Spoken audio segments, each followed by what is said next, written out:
because we always say, if I'd have knew then like I know now, well, now you know. So now pour into them that's in that place that maybe you were at one time. Yeah. I always challenge men. I say, when you see young men, see that young man as yourself, like you're going back in time to speak. What would you tell yourself? Sure. You know what I mean? And that's what you need to figure out. What would you tell yourself? Because, you know, we were hothead when we were young. Sure. And nobody could get through to us. So it took that special person or that rock that came across the head that kind of straightened you up, you know what I mean? But sometimes it's a little too late when that happens, you know? Yeah. And I think, like I said, most people, like you said back in the day, Sydney, man, we're looking for an answer. Most people are. Yeah. And there's a few people who, they may be a lost cause because they don't want to find nothing. But I don't think that's most people's story. You see what I'm saying? But it's like they haven't found that outlet. But the minute somebody reach out to them and be like, hey, man, I actually care. I'm checking on you just because. Like, I don't need nothing from you. I actually just make sure you good.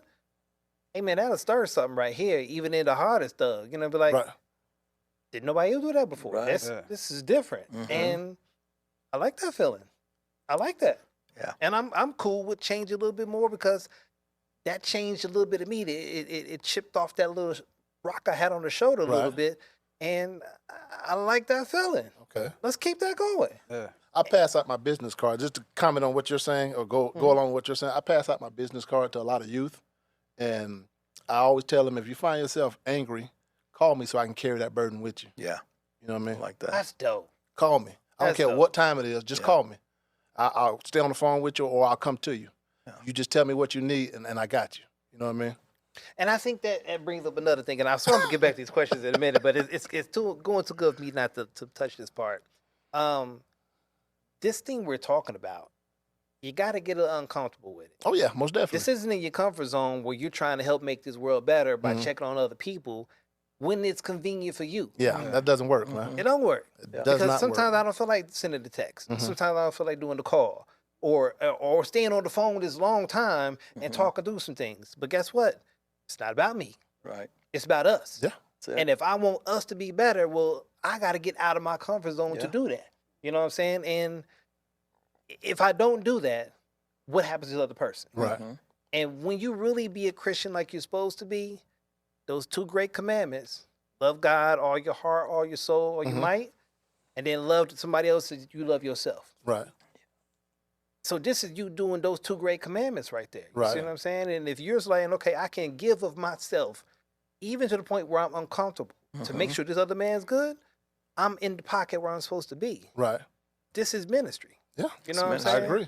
Absolutely. I say being a God-fearing man is 24 hours. 24 hours. Exactly. Yeah. Exactly. You never know when that call comes through, but you got to show up. And that goes to, you know, because in what we're saying here is so vital, you know, because, but, you know, we're married men, for example. And so there's still, you know, we want to do all these things, you know, all these great things. But at the same time, we have to use wisdom in it. Of course. Because I have to involve my wife. Right. That, hey, baby, you know, when I get that phone call or this and that or whatever, she trusts me. Right. That I'm doing what I'm going to do. Right. And that's what it is. It ain't about nothing else. You know, going to that young man's basketball game because he don't have a father in the home. Right. Or to his football game and things like that. And I'm up there cheering and things like that or whatever. And that he see that or whatever. They may not have never had somebody that came to see them. Right. And that makes a world of difference. Right. Pointing to that young man where he can't afford his cleats, the package that comes with it. You know, I got you, man. Here you go. You know, you write that check or whatever. You go get that, man. Whatever, you know. I want you to do well, you know. Right. Then talking to him, hey, you know, how you doing in school? You know, I'm going to check up on you. You know, I just pop up at school and I go to the office and ask, hey, the guidance counselor, how's so-and-so doing? Right. You know, so they, even though you'll probably never do that, but in the back of their mind, oh, man, I don't want Mr. Partee to come up here. So he know he's going to be trying to do the right thing now because he got somebody that cares about him. Yeah. And I think that's the big part about it is that if you're able to show somebody that you actually care, there's a turnaround that happens. Yeah. Usually somebody ain't in their ear saying that I have an expectation of you. I expect you to be better. So they just do what they want to do because it's like nobody expects nothing of me. Right. But the minute somebody's like, hey, man, you can be better than this, man. I see greater in your life. Well, let me get myself together. Get it together, man. This man wants something from me. I've never heard that, you know? Right. Oh, yeah. Change the world for that person. Absolutely. All right, let's get back to these questions, man, because this is going too good, man. I promise you. We got questions, y'all. We got questions, all right? But the conversation is good, man. I like the way it's flowing, man. So the question now is, when tensions rise between young men and the police, what wisdom can you offer about navigating those moments safely, respectfully, and without escalation? So let me go to you first on that one, bro. Man, you want my truth? I do. I swear for goodness, I do. Absolutely. All I can tell you is don't play with them people and people will kill you. Yeah. That's just straight like that. Don't play with them people will kill you. Yeah. So it's like either you want to die or you want to go home. Make That your real? own choices. Yeah, straight like that that. real? You make your own choices. Absolutely. Now you go home. So it's no. Hey, I'll take that, man. That's People will real. kill you. That's it. Yeah. For me, I mean, I always go back to people just being human, right? Okay. You know, they wear the uniform, they put on this badge to go out and try to serve the community, right? And I think enough times come up to where we don't understand what is going on. Mm-hmm. And, you know, when you're in that moment and whatnot, you think everybody feels what you're feeling right now. You think everybody should and whatnot. So let me back up a little bit, because I'm a firm believer of controlling your emotions. Yeah. And if you can't, you need to be by yourself.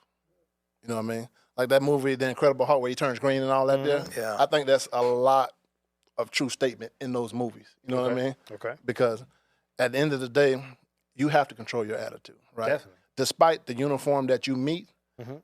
despite whoever you deal with in the street, you have to be conscious of who you are, where you're trying to go, and not let those things stop you from getting there. If that means for you to be quiet just so you can get through this ordeal, let's do this. You know what I mean? Because your job at the end of the day is to go home.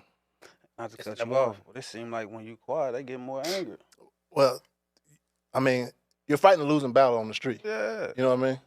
You're fighting a losing battle. And like I tell a lot of youth, when you see them losing control, the best thing you got going for you is your mind. Stay focused. Stay in control. I mean, you'll be able to win this fight, but just not here. Right. This is not the time. I got you. You know what I mean? Time and place. Yeah, there's a time and place for everything. Okay. And for you, unfortunately, this is not the time. Got you. Just comply, get through it, and then you'll see them in the courtroom. But you know, the police areas they don't know nothing about. True. You know what I Very, mean? very So true. I agree. They environments, they enter into environments they know nothing about. So they perceive everybody the same. Right. You know what I mean? So even if you wasn't doing nothing, your homie might have a warrant. You might just be a clean, squeaky high school A student. Now you caught up in the mix of something that you had nothing to do with, based on y'all the same, based off of his perception. Right.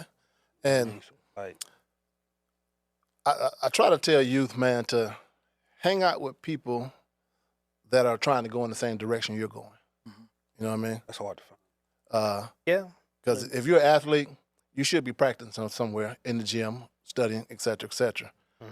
If you're trying to be a doctor, you should be, hang out according to where you're trying to go, And I get what you're saying with that, Sydney. You're like, I didn't see that around me. I may not even have that in my family. Right. You see what I'm saying? So I may have uncles who did this stuff behind the scenes, and I grew up knowing this stuff. Right. I'm seeing a certain thing, and this is my normal. Right. You see what I'm saying? So I get what you're saying with that. What I'm hoping that we get across in this whole entire conversation is that we have the power of the internet in our hand right now. You see what I'm saying? Right.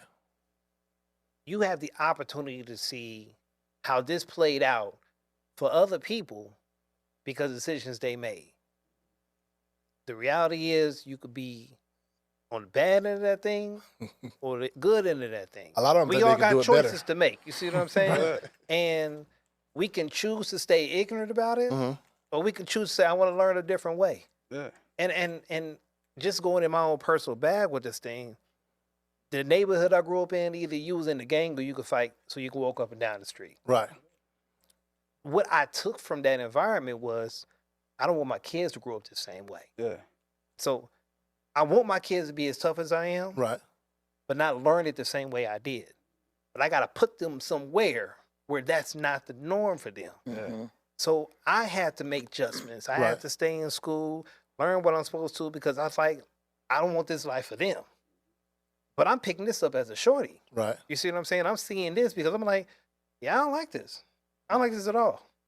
I'm not saying I didn't have fun at times being in the neighborhood, but I'm like, yeah, I see the other side of this too. And I don't want none of this. Right. So let me make my way out in certain places. And that's what I'm trying to hope people understand in this whole entire conversation is we all got a past, and I'm cool with that. Yeah. But learn from my mistakes in my past so you have a better future in front of you. Right. You see what I'm saying? You ain't got to learn like I learned and then make the same mistakes that I make and then get to the same place I am. I want you to be further ahead because you've already seen the pitfalls that I went through, and now you're making better decisions from that. What you can never say is that you didn't know. Right. Because there's so much in this phone right now where you can see real time of things that's happened, not just movie stuff. We're talking about real life stuff. That if it's not your reality, but you want to live that thing, you see those outcomes. You really don't want that life. A lot of youth don't use their phone to look for that kind of stuff. They're too busy posting and looking for things they shouldn't be looking for. You know what I mean? Looking for the action. Well, yeah, I'm saying looking for the action. You can always find what you're looking for. Is what I'm trying to get at. You see what I'm Come saying? to you. Yeah, you can always find what you're looking for. My thing is that I'm trying to say, hey, we from the experience up here can say, if you're looking for it, you'll find it. Right. Oh, yeah. Let's look for the right thing, though. You see what I'm saying? And I get if you don't have the right role models around you, but there's plenty of role models you can find online, Right. or in your local neighborhood if you're looking for it. You just got to show that you're looking for that. Right. And somebody going to see that and be like, well, man, I'll holler at you over here. You know what I'm saying? I see you trying to do a little bit better. Let me spit a little game to you. Right.